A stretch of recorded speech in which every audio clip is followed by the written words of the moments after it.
Hello and welcome to the Global Church Project. I'm Graham Hill. Ravi Jayakaran has well over 3 decades of experience in poverty reduction and providing strategic support to transformational development programs. He's currently the catalyst for integral mission for the Lausanne Movement and heads up community transformation programs all around the globe. He travels the globe providing consultancy on issues of participatory development, poverty reduction, the impact of regional economic integration, HIV and AIDS prevention programs, trafficking prevention, and a whole range of other areas including corporate social responsibility, and he works with governments and NGOs all over the world to help them to respond to these issues. Ravi Jayakaran, welcome to the Global Church Project. Thank you. You've had over 3 decades of experience in poverty reduction and strategic development programs. I wonder if you could tell us something about your experiences working with NGOs, with corporates, with the Asian Development Bank and in other contexts. Right. I've been through stages in my career, and I started off my work as a sort of a vertical intervention kind of a specialist. I specialize in veterinary medicine and specialize especially on dairy cattle production. And so my job was more to infuse, high milk producing genes into the scrub cattle that we would find in India. So that's how the thing started. And then I transitioned from that in the corporate sector to a larger corporate sector in the eastern part of India, and saw it more in sort of focused on animal husbandry. So I still stayed in that vertical tower, which was my specialization. And as I started engaging with communities, I discovered that their needs were not confined to animal husbandry, which was my bastion. So I didn't want to step out of it. And then I discovered I needed to learn about other things. And so that was the first transition for me. So moving from a vertical intervention to integrated development. So my first transition was first to learn about water. And then once I started learning about water, because I didn't know any hydrogeology, I had to sit with people and learn. And that was a whole new discovery. And so I learned first about water, then I learned about agriculture and horticulture and sericulture and silviculture and a range of integrated things. And then education and health. So it became an integrated development program. So by this time I transitioned from the corporate sector, which I was heading as the head of the NGO, to recognize that something was still missing. That though I'd become integrated in development, I hadn't gone into the area of the spiritual, because I was still in the empirical world. Integrated, all right, but not at all connected to the spiritual. And that was not an area that the corporate sector was interested in, because India being a multi-religious country, they didn't want to get involved in that. So that's how I joined Worldview, and then began to understand the empirical and the spiritual better, and grew different places in leadership in Worldview, moved from there first in India to Cambodia, heading the operations of Worldview there, and then from there to China, and then back to Cambodia with the Asia Pacific region. And then I made a major transition into the Asian Development Bank, which I consulted for, and seeing this different angle of it. So working as a macroeconomist, seeing it from a different perspective, and seeing how major funding affects infrastructure and how infrastructure policies are related to that. So that was part of my growth. That's how I grew into it. And then finally I'm now involved with integral mission with the Lausanne Movement, which sees the proclamation and demonstration of the gospel as completely integrated in a seamless continuum, both ways. So that's what I'm doing now. And so these experiences have given you a growing passion for poverty reduction and strategic development and integral mission. Yes. Yes. My initial pursuit was more to look at seeing how do we reduce poverty, what are all the aspects, because there's a development or a program component, but there's also the infrastructure component. So begin to understand that. And then got a better understanding that development is resource linked, but not entirely resource dependent, because there's an activism in development processes that can also bring about the same results. And then discovering that the spiritual has also got to be integrated, so that you don't just do development to use it as a platform to evangelize people. But it's a part of the process. Liberation and the release and transformation is part of the whole process. So that's where it came about. And you've developed a range of tools that enable participatory development. Can you tell us what some of those tools are, and what is participatory development? Yes, and in the course of my development in the corporate sector itself, into integrated development, began to see that engaging communities is very important. Every community, whether you're engaged with them or not, has a survival strategy. And so we need to understand what that survival strategy is if we want to engage with them. And that required participatory tools. And that's when I met Dr. Robert Chambers, who is the world authority on this. And I learned a couple of things on the participatory rural appraisal techniques, and then others who were associated with the Institute of Development Studies and IIED, International Institute of Environment and Development, Jules Pretty, and some of these other people, got into PRA, PLA techniques. But the challenge for me was that I worked with a very large organization, which was World Vision. I had a team of 750 people. So how do you go into, not all of them can be social development specialists. So was there a participatory tool for dummies, as it were? So I started looking at that, and that's how I developed a tool called the 10-seed technique. Essentially, that's all it is, using 10 seeds. And it's a visual technique. It uses the right brain. It makes assessments. So it's used for making rapid assessments, for planning, for designing, and so on. And then I used it in a multiple range of things. So we can find out livelihood patterns, we can find out disease patterns, we can understand problems encountered, uncertainties that people face, various struggles on, let's say, reproductive behavior, networking patterns. So you could study a lot of things. So attitude, behavior, changes, these can all be studied. So that's what I started using. And then I brought in one tool called the Worldview analysis, which not only takes all these bits of information, but draws it in together. And, it's loosely connected to the Six Sigma, which is a tool that's used in industry, major industry. GE developed that. They use the lean Six Sigma. So essentially what it says is, take any problem and convert it into a statistical problem. And then in a dispassionate way, find a solution for it. So take a problem, convert it into a statistical problem, find a statistical response to it, and then take that solution, apply it to the actual situation. So that's what we do in the Worldview analysis. And it's a tool that's, people have just grabbed it and run. So we've tried it in Muslim contexts, in Hindu contexts, in Buddhist contexts, in communist contexts, in places where,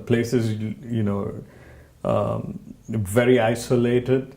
in places that are can be commercial applied to and so on. almost any problem. So let's say, for instance, you're going into a community and there's human trafficking going on. Can you use this kind of tool, and how would you use it in those sorts of instances? Yes, we would use a variation of this. It's called a Div Index. And the interesting thing with this tool is people don't know immediately, what you're trying to get at. So you don't say how many people are trafficked. So you look at some of the linked stuff. So the Div Index, for example, looks at deprivation, exclusion, and vulnerability. The opposites of these are what brings safety. So if the child is provided for, this is the opposite of being deprived. And it's protected is the opposite of vulnerable. Being included is the opposite of being excluded. So you get this. You start on the focus on the positive side, and then there's an opportunity for the neutral, and then the excluded. And once you've got this, you just focus your discussion on the safe part. And then as you're explaining it, then say, what about kids in this category? The outer, the exclusion part, or the deprived part, or the vulnerable part. So you can actually find out very, very sensitive information like children being trafficked, abused, and so on. How does participatory development help you measure what matters? And in your experience, what are the things that really matter? One of the things I found, we used a lot of log frames in development circles. And in a log frame, you try to put everything into a higher goal that you are not able to measure. And, there's a saying, you don't get what you expect, you get what you inspect. So if you're not in a position to inspect everything or measure everything that matters, the risk is you miss it, or it will not be done. Now the log frame, people tend to put everything up into the goal. It's a long-term goal. Ultimately it will happen. So you got to bring that lower down into development objectives or outcomes or outputs so that you can actually measure them. So we measure a whole range of things. And one of the struggles has been that people couldn't measure. So how do you measure attitude change? You can measure to some extent behavior change, but how do you measure attitude change? So we developed tools for that. So we have various tools. So there's a tool for happiness index. So I looked at standard literature and looked at what are the basic non-negotiable things that are required for happiness to be manifest, and developed a tool for that. So the pattern here is you find someone who's an expert on that field and can identify these are the non-negotiable minimums that must happen for this condition to be manifest. And then you develop the tool. So we have one for a values change index, which is, how are your spiritual values being manifest in a church or in a community. We can measure empowerment, because empowerment is not easy to measure, so people don't measure it. And it doesn't figure in your outcomes and outputs or objectives. This becomes a goal. And then if it's just the goal, then you don't see it happen, the ultimate goal, then you don't see it happening because it can't be measured. So we've got a personal empowerment index, a corporate empowerment, corporate community empowerment index to actually track the level of empowerment and so on. So a whole range of tools. In urban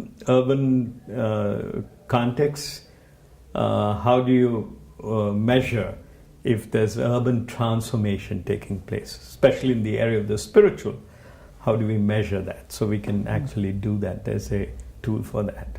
When you dealing with processes of participatory development, how do you deal with things like bad governance? Now I'm thinking councils and governments, or with corruption, those sorts of things that can really be very problematic for ongoing holistic development. Right, especially for the progress of industry. For the banks, if the bank is planning to invest in an area, they want to make sure policy is being followed. There is rule of law.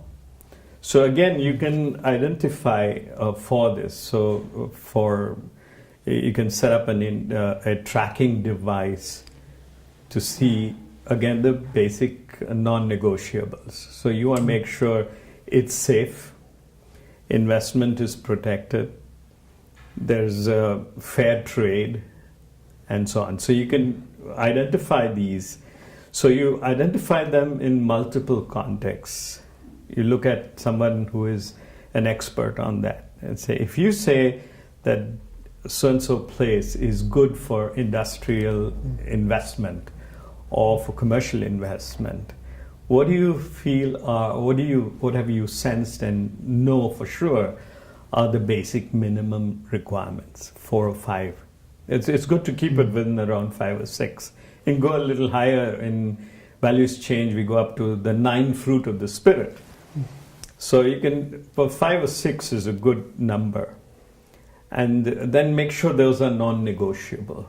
Then you do some tests in different contexts, in an urban context, in a rural context, if possible, then in different political contexts, where there's a dictatorship, where it's a communist country, where, an elected government and so on. And then including a bad government, where there's corruption, because you want to compare it. And then once you've tested the tool, it's ready for use. So we have some of these tools are now available on my website.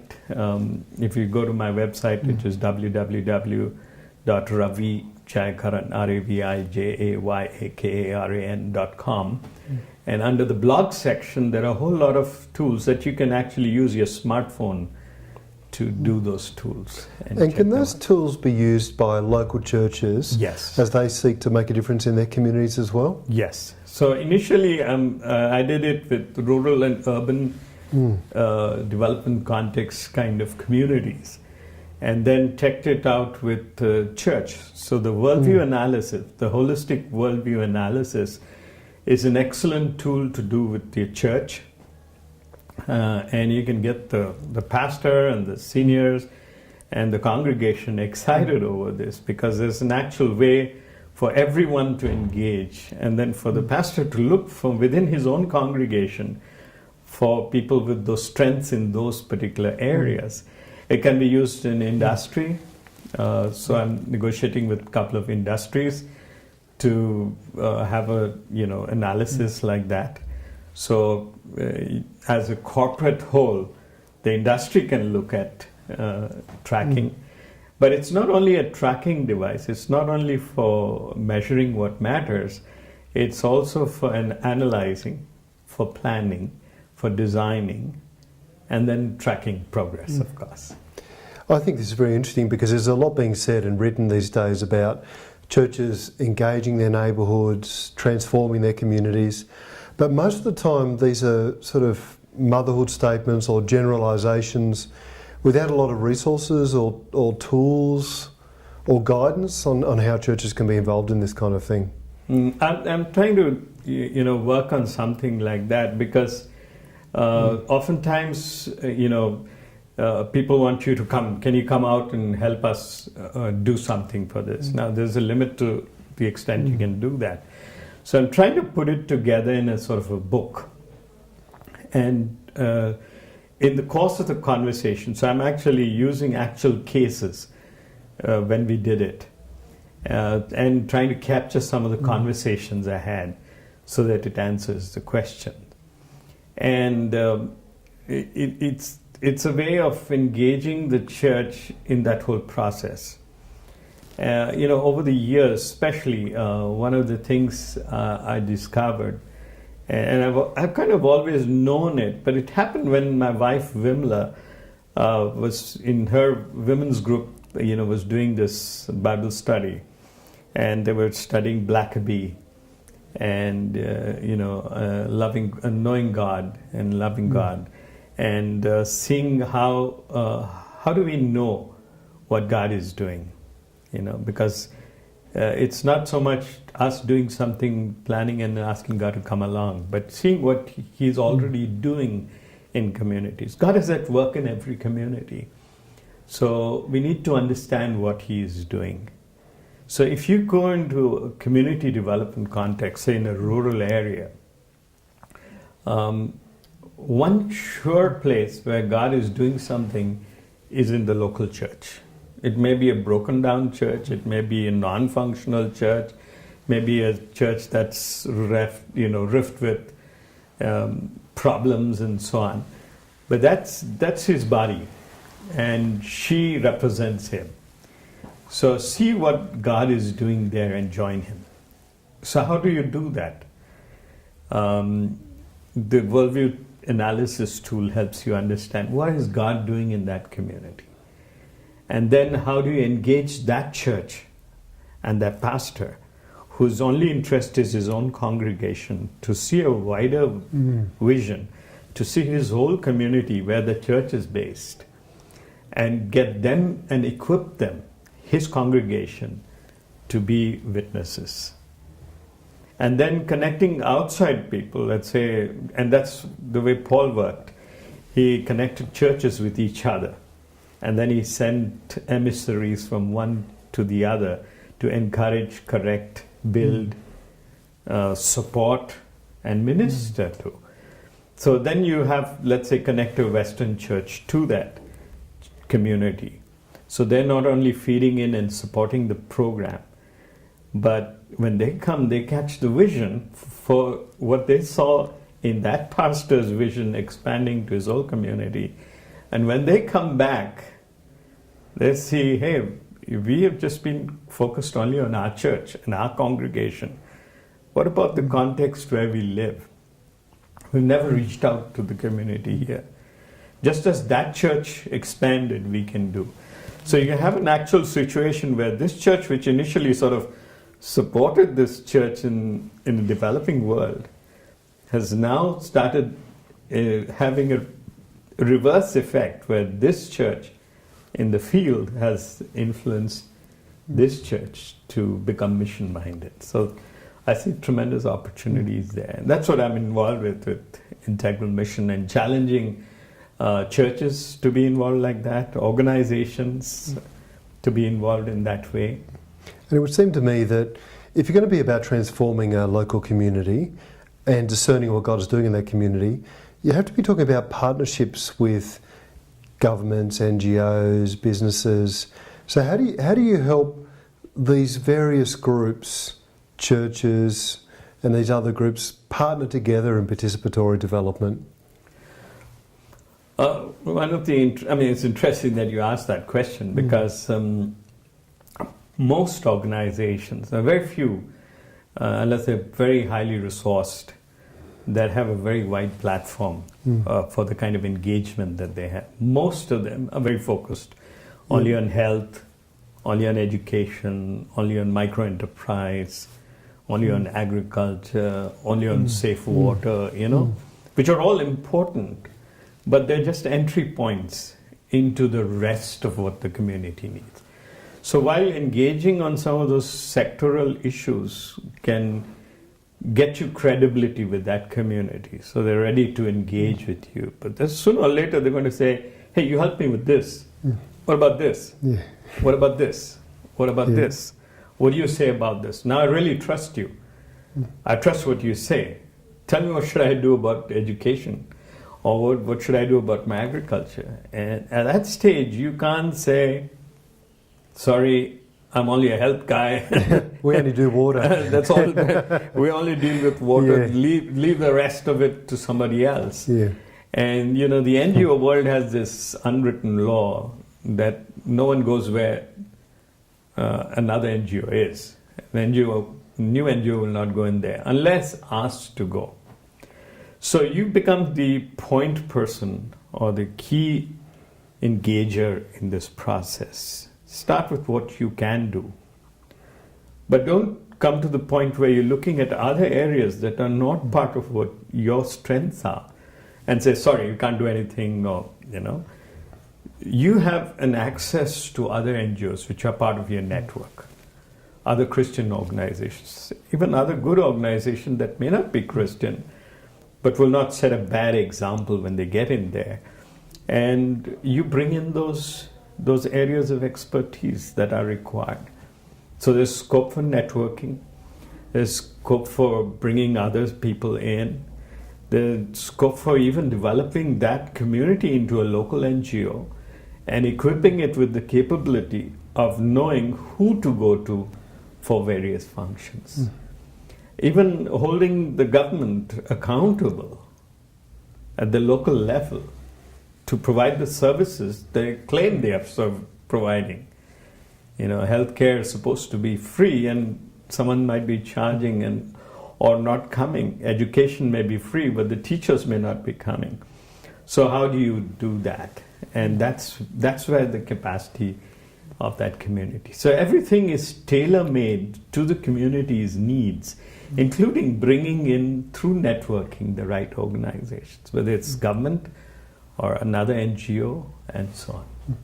You say that transformation is permanent, progressive, God-intended change. Can you give us a couple of examples of this kind of transformation that you've seen? I came on that definition. It's an interesting story behind it.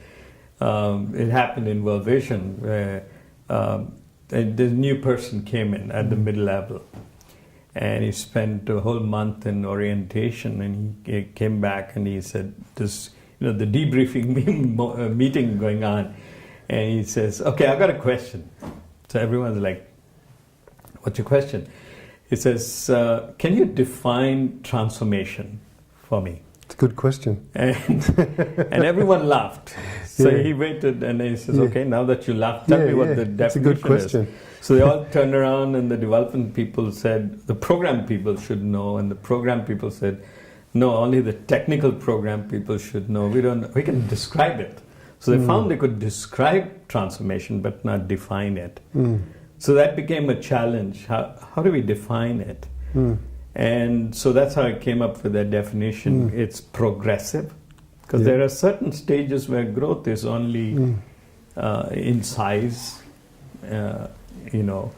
very empirical, progressive. But it's also permanent. It doesn't retract.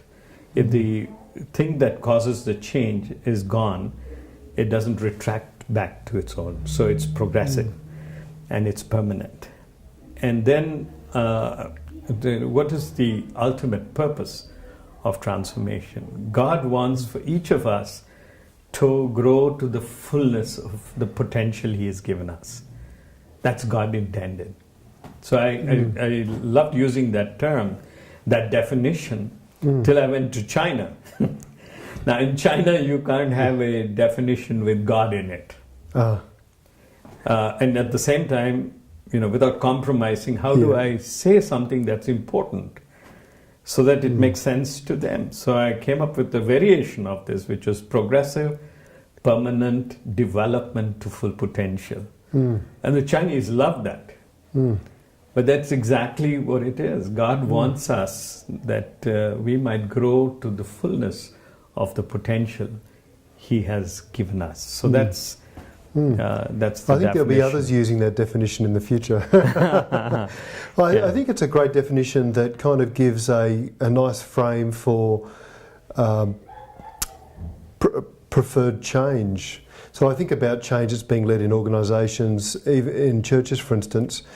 People are often saying, look, we want to change, we want to be transformed, but there isn't a lot of clarity about what that actually looks like, whereas your definition brings some clarity, which I think is quite helpful. And, I was studying the book of Acts and also looking at Paul's epistles. Paul's strategy was always to go into a place and look for a person of peace.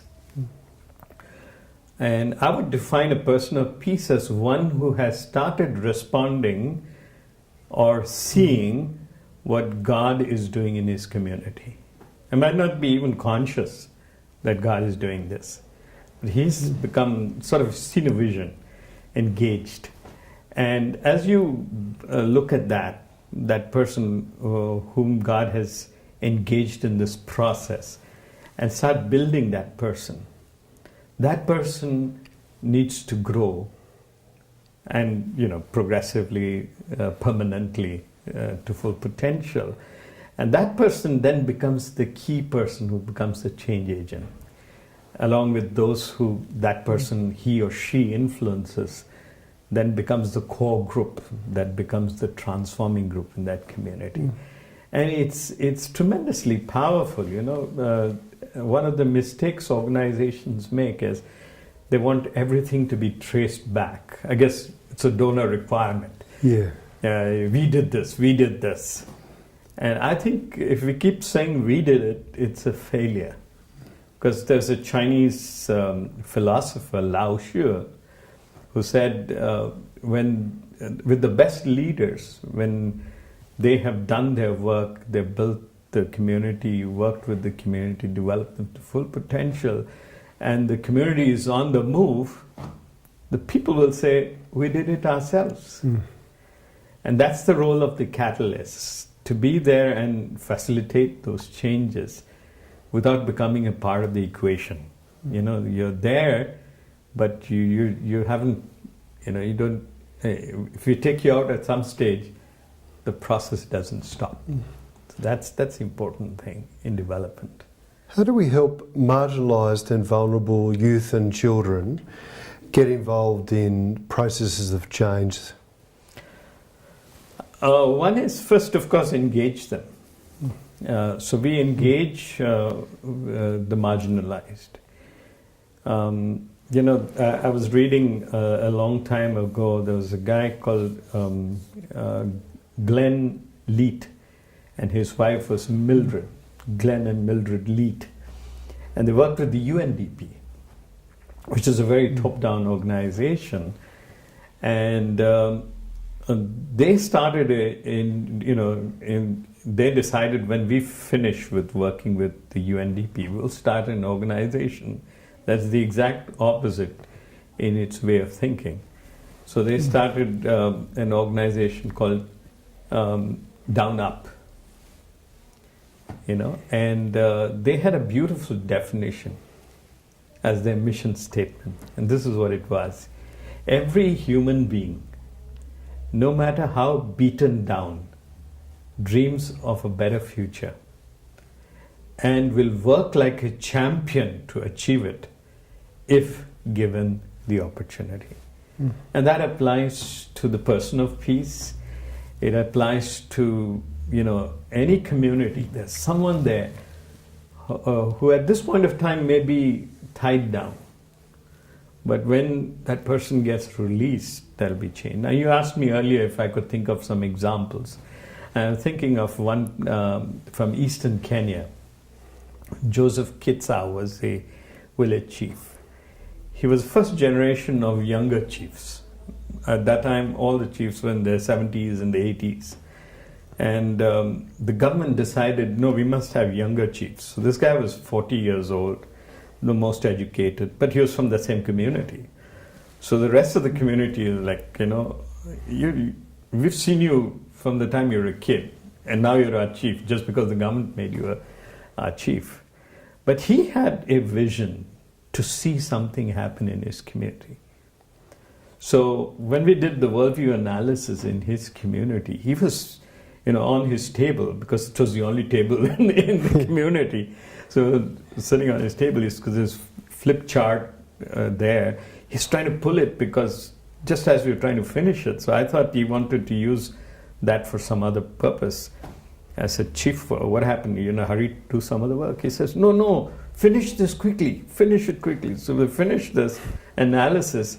So I said, what are you going to do now? He takes it and he puts it on the wall behind him. And he says, now I have understood what my community needs.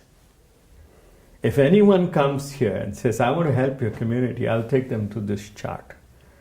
I said, these are our needs. Can you help us? If your program is not related to this, please don't confuse us. There's a village, there's a road passing by our village, please take that road and go away. But I want only people who are going to help us in this journey. So seeing that transformation in him, and he went through a whole lot of things that happened, because he had to fight the local witch doctor who refused to allow him to continue, and it turned out to be his uncle, who was the local witch doctor. So willing to stand up against that. And once he was liberated, it was like, I have seen a vision for what can happen in my village.